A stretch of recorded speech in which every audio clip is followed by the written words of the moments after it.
राधे राधे भक्तों, हरे कृष्णा हरे राधे। आज मैं आपको माघ मास में सुनी जाने वाली कथा सुनाऊंगी, जिसके सुनने मात्र से संपूर्ण माघ मास का फल आपको मिल जाएगा। माघ मास का पवित्र महीना है। इसमें थोड़ा सा पुण्य करने पर ही हमें बहुत अधिक फल की प्राप्ति होती है। माघ मास में हमें जरूर स्नान करना चाहिए, इससे भगवान हरि बहुत प्रसन्न होते हैं। माघ मास की पवित्र कथा, चलिए कथा की ओर। बहुत समय पहले की बात है। किसी गांव में एक भील और भीलनी रहते थे। बहुत गरीब थे। लकड़ी बेचकर अपना पेट भरते थे। परिवार में सिर्फ वही दोनों थे, बाकी ना कोई बुजुर्ग था, ना कोई बच्चा था, ना कोई रिश्तेदार। दोनों अपना समय काट रहे थे। गरीबी इतनी ज़्यादा थी कि एक समय खाना खा लिया तो पता नहीं होता था कि शाम को खाना मिलेगा या नहीं। बाकी किसी और चीज़ की तो बात ही क्या। जो भील था वो रोज जंगल में लकड़ी काट कर लाता था। भीलनी उन लकड़ियों को बाजार में बेचकर आती थी। दोनों का यही दिनचर्या थी। समय कट रहा था। एक समय की बात है, जब माघ का महीना आने वाला था, तब गांव की सब औरतें कुछ कुएं पर माघ स्नान की चर्चा कर रही थी। आपस में पूछ रही थी कौन कौन करेगा। अब भिलनी उन सब की बातें सुन रही थी। उसे माघ स्नान के बारे में या माघ के पावन महीने के बारे में कुछ भी पता नहीं था। वो सब औरतें से स्नान के नियम पूछने लगी और पूछने लगी कि माघ का क्या महत्व है। भिलनी को सब जो औरतें थी उनमें से एक जो बूढ़ी अम्मा थी, उन्होंने बोला कि बेटा मैं तुझे बताती हूँ। उसने भिलनी को पूरी जानकारी दी। अब भिलनी को माघ माघ का महत्व जानकर बहुत अच्छा लगा।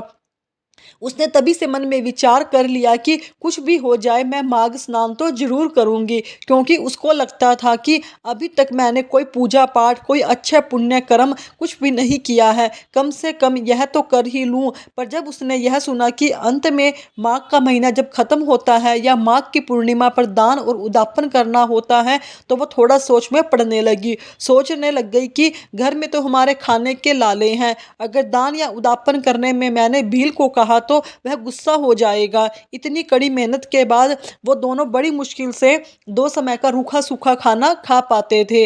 उस समय भीलनी ने कहा, भाई जो होगा देखा जाएगा। उसके मन में भगवान के लिए अटूट विश्वास था। सोचा जो भी हो जाए वो स्नान तो जरूर करेगी, बाकी भगवान की मर्जी, पूरा हो जाएगा तो अच्छा नहीं होगा। तो जैसा इच्छा, अब माघ का महीना आया। वो भी गांव वालों की औरतों के साथ माघ स्नान के लिए गंगा किनारे जाने लगी। सब औरतों की देखा देखी पूजा आराधना भी करती। और जो भीलनी थी वो रोज भील लकड़ियां लेकर आता था। उस गट्ठे में से एक लकड़ी निकालकर अलग रख देती थी।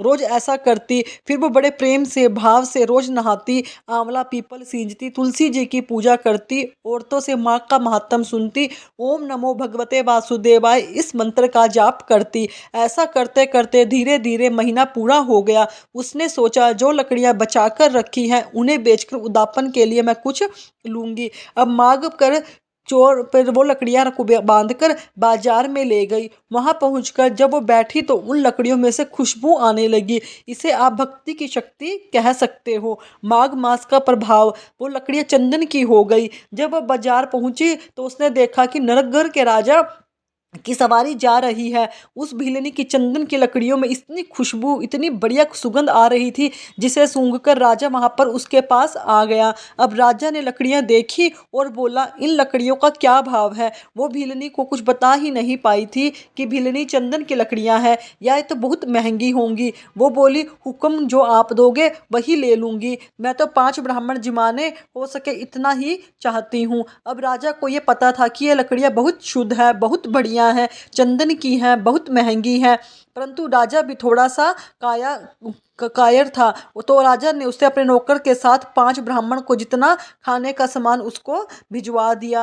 अब वो सामान देखकर भिलनी बहुत खुश हो गई। अगले दिन माघ पूर्णिमा को उसने सुबह बढ़िया स्नान किया, लड्डू चूरमा और बढ़िया खाना बनाया।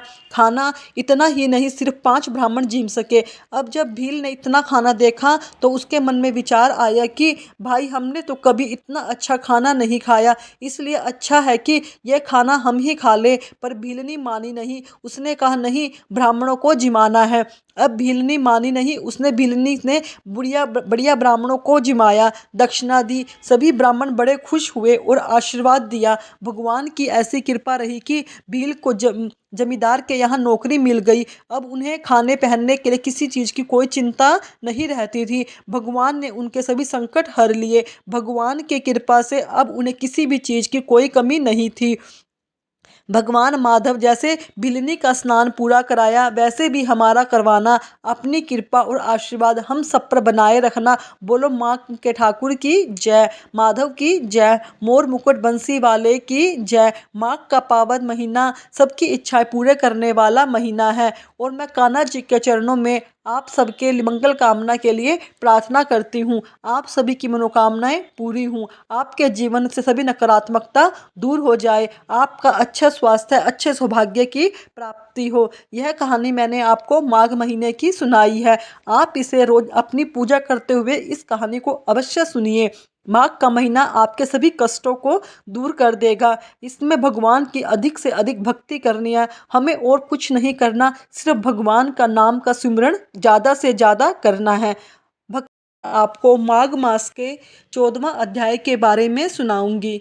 रात माघ मास में सकाम भाव से, स्वार्थ से, आलस्य को त्याग कर सूर्य उदय से पहले स्नान करें, तभी मनोवांछित फल की प्राप्ति होती है। हमारी मन की इच्छा पूरी होती है, लेकिन कोई स्वार्थ नहीं हो। आप सिर्फ भगवान की प्रीति के लिए, भगवान की प्राप्ति के लिए, भगवान की प्रेम और प्रसन्नता के लिए व्रत स्नान आदि करें। माघ महीने का सत्संग सुनते हो तो निष्काम मोक्ष की पद की प्राप्ति हो जाती है। यह बात पक्की है। अब खुद सोच लो, चाहे स्वार्थ से या निस्वार्थ भाव से इस पावन महीने को यूं ही जाने ना दे, उसका कुछ ना कुछ लाभ अवश्य उठाएं। अब हमें इस महीने का खूब उपयोग करना है। माघ मास में भगवान हम पर अपनी अपार कृपा बरसाते हैं। कल हमने माघ मास के महत्तम के 13वें अध्याय में ऋषि वशिष्ठ जी द्वारा वर्णित माघ मास के स्नान का फल सुन रहे थे, जिसमें वह गंधर्व कन्याओं और ऋषि पुत्र अग्नि का प्रसंग द्वारा राजा दिलीप को सुना रहे थे। अब आगे ऋषि पुत्र अग्नि के अंतर्ध्यान होने के बाद सभी गंधर्व कन्याएं काम से पीड़ित होकर विलाप करती हुई बहुत देर तक प्रतीक्षा करने के बाद अपने घर लौटी। जब वो घर में आई तो उनकी माताओं ने उनसे पूछा कि आज वापस आने में इतनी देर तुमने क्यों करी। तब वो कन्याएं कुछ उदास सी होकर कहने लगी, हम किन्नर के साथ क्रीड़ा करते हुए सरोवर में थी, इसलिए आने में देरी हो गई। उसके बाद सब बोली कि आज हम थक गए हैं, जाकर लेट गए। इसके पश्चात वशिष्ठ जी के कहने लगे कि इस प्रकार सभी करण आई मन की पीड़ा को छुपाकर विरह की मारी शांति से लेट गई। उन्होंने घर में आकर किसी प्रकार का कोई क्रियाकलाप नहीं किया। वो रात्रि उन सबकी एक युग के समान बीती। मतलब सभी कन्याएं इतना ज़्यादा दुखी थी कि सुबह सूर्य नारायण के उदय होते ही वो सभी कन्याएं अपने आप को जीवित मानती हुई अपनी माताओं की आज्ञा लेकर दोबारा गौरी पूजन करने के लिए उसी सरोवर पर चली गई। उसी समय वह ब्राह्मण पुत्र भी स्नान करने के लिए सरोवर पर आया। अब उन ब्राह्मण पुत्र को आया देखकर सभी कन्याएं बहुत प्रसन्न हो गई और जानने लगी। सभी कन्याएं मिलकर उस ब्राह्मण पुत्र के पास चली गई। आपस में उन्होंने एक दूसरे का हाथ पकड़ के चारों तरफ से उस ब्राह्मण पुत्र को घेर लिया और कहने लगी कि तुम मूर्ख हो, कल तुम हमें छोड़कर भाग गए थे, इसलिए आज नहीं भाग सकते। हम लोगों ने तुमको घेर लिया है। अब यह सुनकर वह बहुपाश में बंधे उस ब्राह्मण ने पुत्र ने मुस्कुराकर कहा, तुम जो कुछ कहा ठीक है, पर मैं अभी ब्रह्मचारी हूँ। गुरुकुल में मेरा विद्या अभ्यास अभी पूरा नहीं हुआ है और किसी भी पंडित को चाहिए कि वो जिस आश्रम में रहे उसी धर्म का पालन करे। इस आश्रम में मैं विवाह करना धर्म नहीं समझता। अपने व्रत का पालन करके और गुरु की आज्ञा पाकर ही मैं विवाह कर सकता हूँ, उससे पहले नहीं कर सकता। ऋषि पुत्र अग्नि की बातें सुनकर वो कन्या ऐसे चाहते बोली जैसे वैशाख मास में कोयल बोलती है। ना वो बोली कि देखो, धर्म से अर्थ और अर्थ से काम और काम से धर्म के फल का प्रकाश होता है।